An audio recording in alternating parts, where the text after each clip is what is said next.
જય Shri Krishna. Welcome to mother and daughter kitchen. આજે આપણે બનાવીશું રગડા પેટીસ. એને માટે શું સામગ્રી જોઈશે તે હું તમને બતાવી દઉં.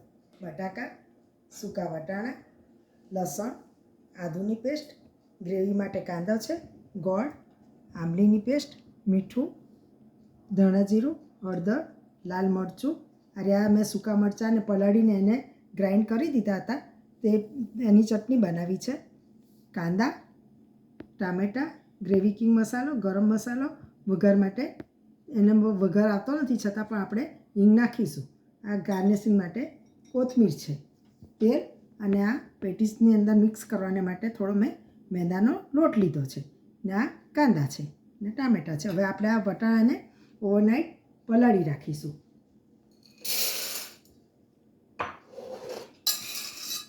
બટાકા મેં બાફી લીધા છે. હવે આ વટાણા પણ મારા બફાઈ ગયા છે. હવે એને આપણે ગેસ પર ગરમ થાય ત્યાં સુધી થોડીક વાર રવા દઈશું. એટલી વારમાં આપણે આ બટાકાનું તૈયાર કરી દઈએ પેટીસ બનાવવાને માટે. પછી અંદર આપણે બધો મસાલો કરીશું અને સાતળવા માટે આપણે તાવી મૂકી દઈશું. હા, મારા બટાકા મેશ થઈ ગયા છે. હવે એની અંદર આપણે પેટીસને માટેનો મસાલો કરીશું. અને આ સાથે મેં મારી પેન પણ મૂકી દીધી છે, એમાં થોડું તેલ મૂકીશું.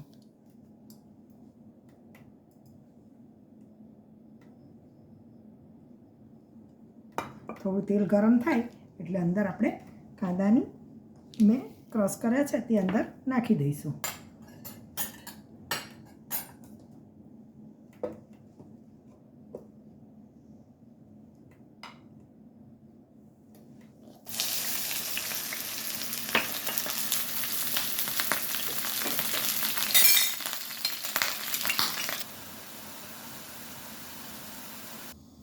પેટીસને માટે આપણે મસાલો કરી દઈશું. હળદર નાખી છે. હવે લાલ મરચું, ધાણા જીરું પાવડર,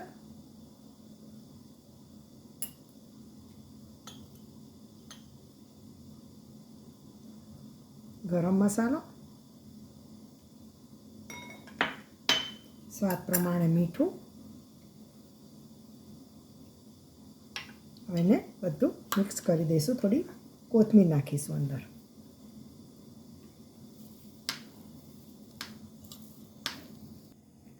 હવે આપણે આરિયા સુગર એડ કરીશું અંદર, સાથે લેમન જ્યુસ. પછી બધું મિક્સ કરી દઈએ આપણે. પછી એની અંદર મેંદાનો લોટ થોડો નાખીશું એટલે એનું બાઇડિંગ થાય. આમાં થોડો મેદો નાખીશું કે એનાથી આપણું બાઇડિંગ સરસ થાય અને છૂટી નહીં પડી જાય પેટીસ. એને મિક્સ કરી દઈશું. આ બટાકાનું બધું મેં મિક્સ કરી દીધું છે. હવે આપણે ગોળ પેટીસ જેવી વાળી દઈશું અને નોનસ્ટિક પર એને સેલો ફ્રાય કરી દઈશું.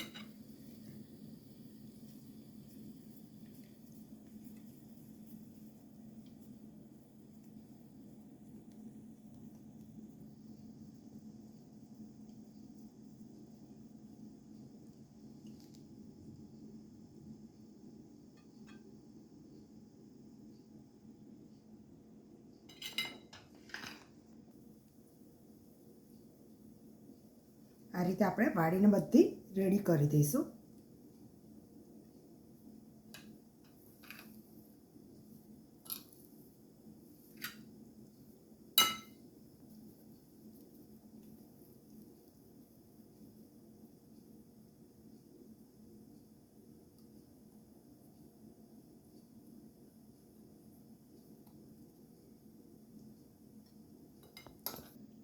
બધી પેટીસ મેં વાળીને રેડી કરી દીધી છે. હવે એને સાઈડ પર મૂકી દઈશું.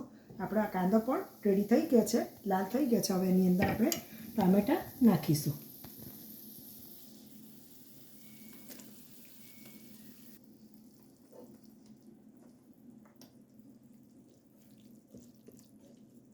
હવે ટામેટાં પણ લાલ થાય ત્યાં સુધી એને સોતે કરીશું. થોડીક વાર એને ઢાંકીને રાખીશું.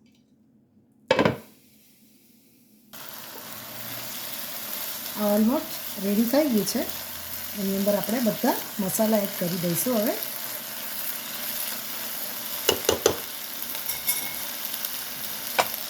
ગાર્લિક છે, આ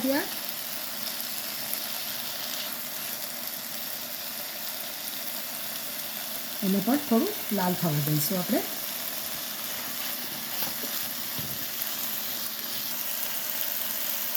આદું, સ્વાદ પ્રમાણે મીઠું,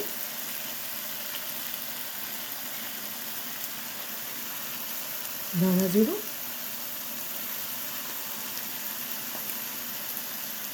આ હિંગ છે,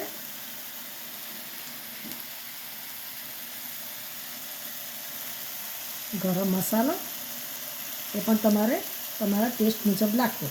આમાં ગરમ મસાલો બહાર પડતો હોય તો એનો સ્વાદ સરસ લાગે છે. આ છે ગ્રેવી કિંગ મસાલો.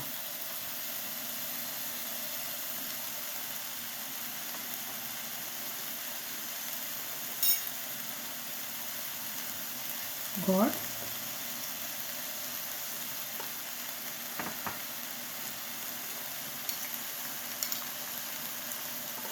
આંબલીની પેસ્ટ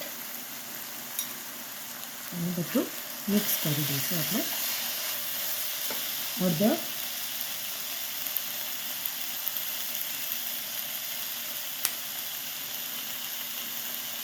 લાલ મરચું,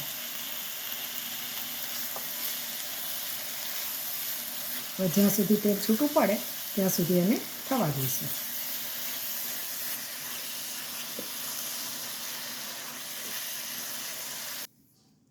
હવે આ ઉકળે ત્યાં સુધી એને થોડીક વાર ઢાંકીને રાખીશું. એટલી વારમાં આપણા વટાણા બફાઈ ગયા છે. એને વટાણા આપણા બફાઈ ગયા હતા, એને થોડા ક્રશ કરી દઈશું.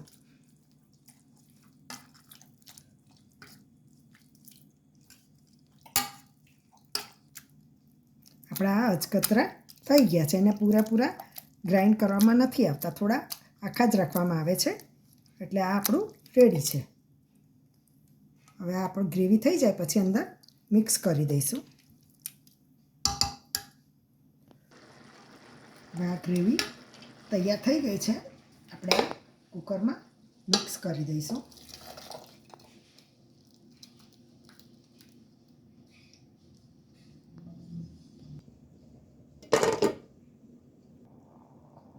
આપણા વટાણાની ઉકળવા માંડ્યું છે. હવે એને થોડીક વાર ઢાંકીને થવા દઈશું. એટલી વારમાં આપણે પેટીસનું તાવી મૂકી દઈશું. આ મેં તાવીમાં થોડું તેલ મૂકી દીધું છે. એની અંદર આપણે બધી પેટીસ મૂકી દઈશું સેલો ફ્રાય કરવા માટે.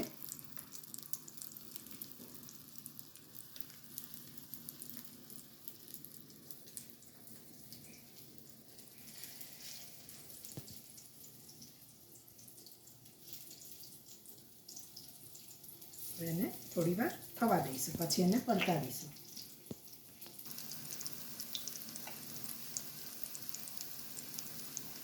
હવે એક બાજુ થઈ ગઈ છે, એને પલટાવી દઈશું.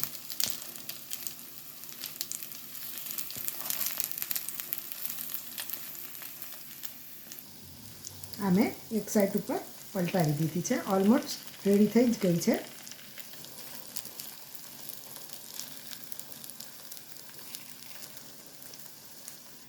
પેટીસ રેડી થઈ ગઈ છે.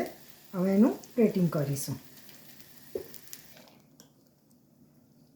આ વટાણું પણ આપણું રેડી થઈ ગયું છે. હવે એને પ્લેટિંગ કરીશું. આપણે એને પ્લેટમાં કાઢી લઈશું.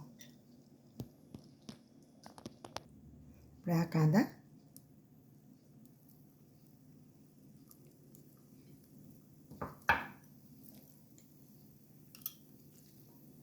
ટામેટાં,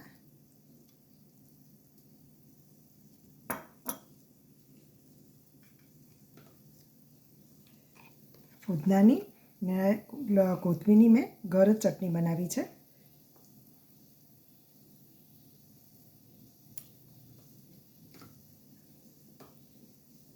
હવે આપણે પેટીસ મૂકીશું ઉપર.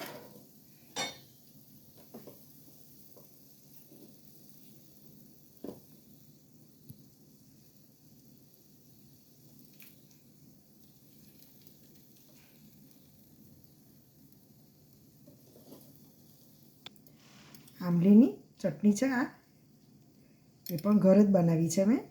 આંબલીની પેસ્ટ અને ગોળ અને ખજૂર નાખીને ઘર જ બનાવી છે. ટામેટા કેચઅપ છે. આ મરચાંની ને લસણની સ્લરી છે.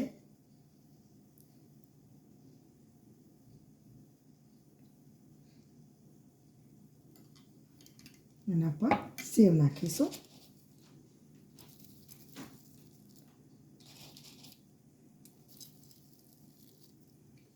કોથમીર નાખીશું. આપણે આ રગડા પેટીસ રેડી છે. રગડા પેટીસ આપણી તૈયાર છે. બધાને ભાવશે. શેર કરજો અને સબસ્ક્રાઈબ કરજો અને તમે પણ મારી રીતે બનાવજો. તમને પણ ખૂબ જ ભાવશે. Thank you for watching. Thank you. See you in next video. Thank you for watching. See you next time.